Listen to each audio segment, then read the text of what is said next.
es el padre de toda una dimensión filosófica, de un estructuralismo social. Es la originalidad, la importancia decisiva de la obra y del pensamiento de Michel Foucault. El aporte de Foucault es invalorable. Un gran escritor, un estilista singular. Foucault es un brillante analista del poder. Foucault es un seguidor de Nietzsche, y de Nietzsche a través de la lectura que Heidegger hace de Nietzsche. Foucault no es propiamente un filósofo. Entonces, la crítica que va a hacer Foucault no es nada nuevo en este sentido. Est-ce que j'ai du temps pour répondre? Oui, Combien? Parce que... 2 minutes.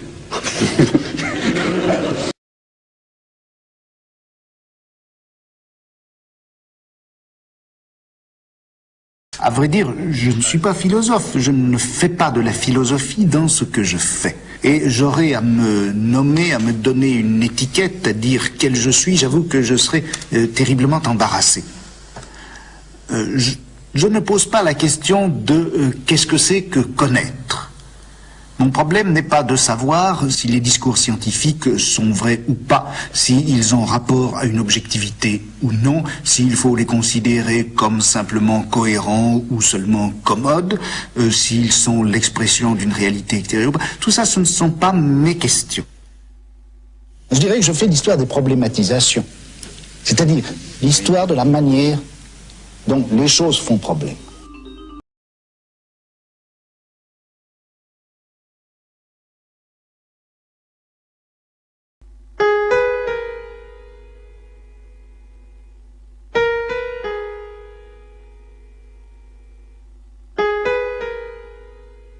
Connaître et assujettir, savoir et commander, ce sont des choses qui sont intimement liées. Et si vous voulez, je l'ai découvert à l'état pur dans l'asile, où là, le savoir médical, la connaissance apparemment sereine et spéculative du psychiatre est absolument indissociable d'un pouvoir extraordinairement méticuleux, savamment hiérarchisé, qui se déploie dans l'asile.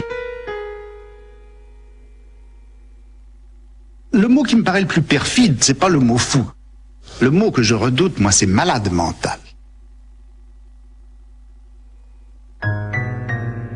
Le passage du fou au malade, qui est apparemment une requalification, mais qui, à un autre niveau, est une prise de pouvoir, c'est cela qui m'a intéressé.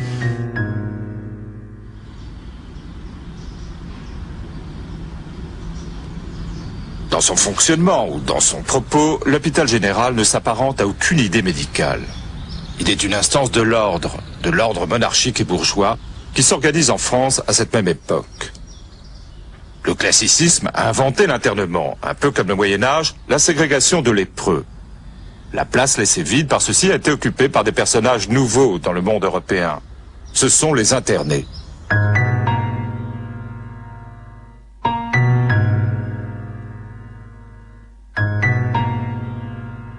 Pourquoi voir ces objets-là? Je dirais qu'il me semblait, et alors c'était peut-être là le point de référence de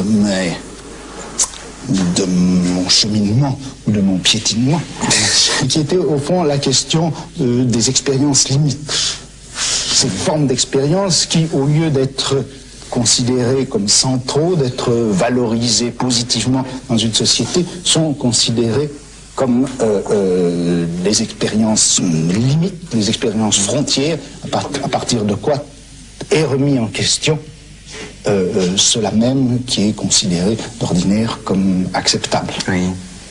Alors, en un sens, faire de l'histoire de la folie une interrogation sur notre système de raison. Même chose pour le crime par rapport à la loi. Au lieu d'interroger la loi elle-même, et qu'est-ce qui peut fonder la loi, prendre le crime comme le point de rupture par rapport au système.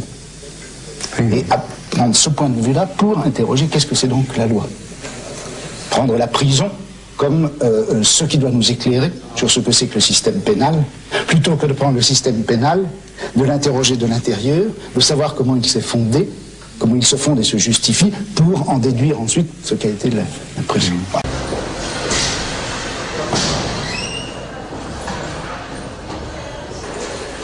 Je crois que, d'une façon plus générale, le système pénal était mis en question parce qu'il était incapable de traverser de bout en bout le corps social. Il était incapable de le quadriller de façon ténue et suffisamment déliée. Alors, nécessité, d'une part, d'une surveillance policière, bien sûr, nécessité aussi d'avoir à sa disposition un système de punition tel qu'on puisse l'ajuster exactement au plus petit délit, graduer cette punition en fonction de l'importance relative des délits, et enfin, troisièmement, faire en sorte que ce système ne soit pas purement et simplement éliminatoire, exil ou mort, mais que ça puisse servir à corriger les individus, de manière qu'une fois qu'ils rentrent dans le corps social, ils soient améliorés, amendés. Quelle est pour vous la fonction d'un juge dans notre société? À quoi ils servent? Si j'étais méchant, bon, je ne le suis pas, alors je le dirais tout de même, ils servent au fond à permettre à la police de fonctionner. La justice, elle n'est pas faite pour autre chose que d'enregistrer au niveau officiel, au niveau légal, au niveau rituel aussi, ces contrôles qui sont essentiellement des contrôles de normalisation et qui sont assurés par la police. La justice est au service de la police, historiquement et de fait institutionnellement.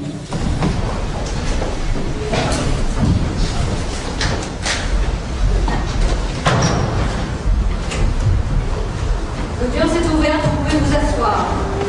Alors au fond, quand le juge demande à l'accusé de se reconnaître coupable, d'accepter sa faute, littéralement de s'humilier devant lui, au fond, le juge, on a l'impression qu'il veut effectivement piétiner l'accusé. Moi je dirais, c'est tout le contraire, il lui demande un formidable service.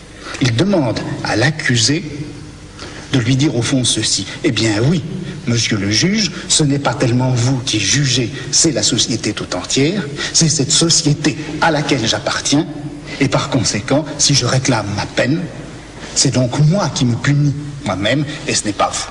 Je vous innocente, vous, juge. Eh bien, c'est cela que le juge veut obtenir, c'est ce discours qu'il veut obtenir, ce discours qu'il innocente lui-même, que le juge veut obtenir quand il demande à l'accusé de montrer qu'il acceptera effectivement ces punitions.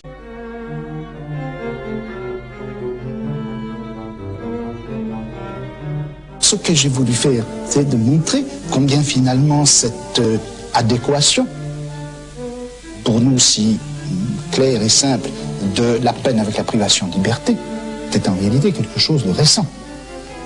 Quelque chose de récent, c'est une invention technique qui a été, dont les origines bien sûr sont lointaines, mais qui a vraiment été intégrée à l'intérieur du système pénal et qui a fait partie de la rationalité pénale à partir de la fin du XVIIIe siècle. Et j'ai essayé d'interroger les raisons pour lesquelles la prison était ainsi devenue une sorte d'évidence dans notre système pénal. Le panopticon de Bentham est la figure architecturale de cette composition. On en connaît le principe. À la périphérie, un bâtiment en anneau, au centre, une tour. Celle-ci est percée de larges fenêtres qui ouvrent sur la face intérieure de l'anneau. Le bâtiment périphérique est divisé en cellules, dont chacune traverse toute l'épaisseur du bâtiment. Elles ont 2 fenêtres, l'une vers l'intérieur correspondant aux fenêtres de la tour, l'autre donnant sur l'extérieur, permet à la lumière de traverser la cellule de part en part. Il suffit alors de placer un surveillant dans la tour centrale et dans chaque cellule d'enfermer un fou, un malade, un condamné, un ouvrier ou un écolier. Le panoptique est une machine à dissocier le couple voir être vu. Dans l'anneau périphérique, on est totalement vu, sans jamais voir. Dans la tour centrale, on voit tout, sans être jamais vu. Dispositif important, car il automatise et désindividualise le pouvoir.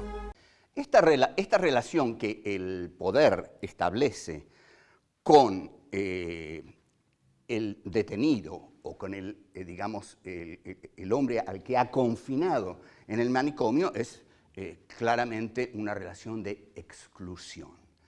Entonces, el poder es la razón que ve, la razón que controla, la razón que domina.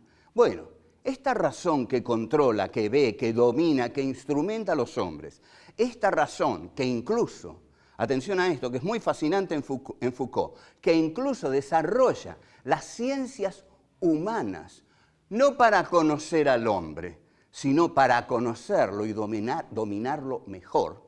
Esta es una idea brillante de Foucault. Las ciencias humanas no pretenden estudiar al hombre, lo quieren estudiar para conocerlo y dominarlo mejor. Ainsi inventé à la fin du XVIIIe siècle, a donné lieu aussi à tout cet humanisme dont le marxisme, dont l'existentialisme sont comme le témoignage le plus visible actuellement. Mais je crois que, paradoxalement, le développement des sciences humaines nous conduit maintenant beaucoup plutôt à une disparition de l'homme qu'à une apothéose de l'homme.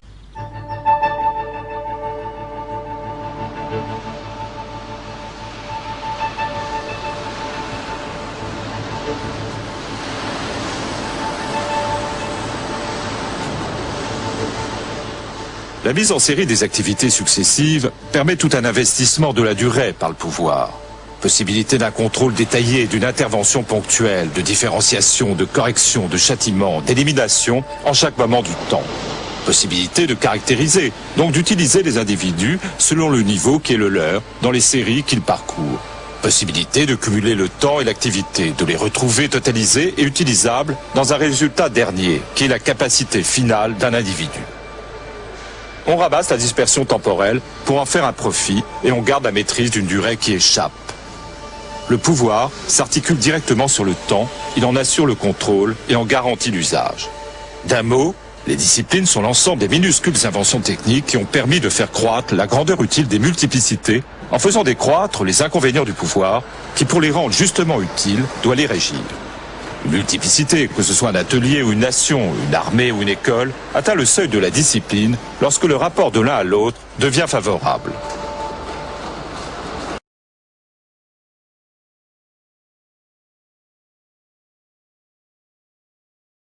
Bon, et il me semble que la tâche politique actuelle dans une société comme la nôtre, c'est de critiquer le jeu des institutions apparemment les plus neutres et les plus indépendantes, de les critiquer, de l'attaquer de telle manière que la violence politique qui s'exerçait obscurément en eux surgisse et pour qu'on puisse lutter contre elle.